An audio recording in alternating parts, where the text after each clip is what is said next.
This is how you assemble a tattoo gun.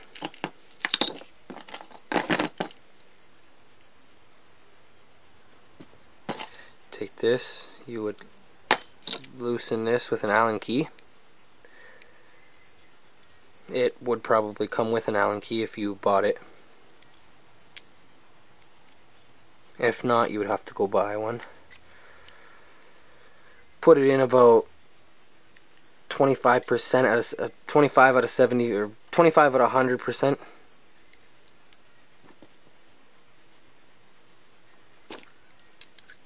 And then this, you would see the tip, you would put it just a little bit above.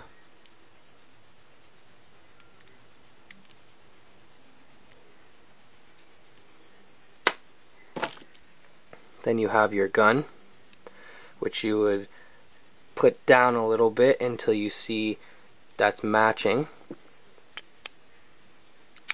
Then you would force it through.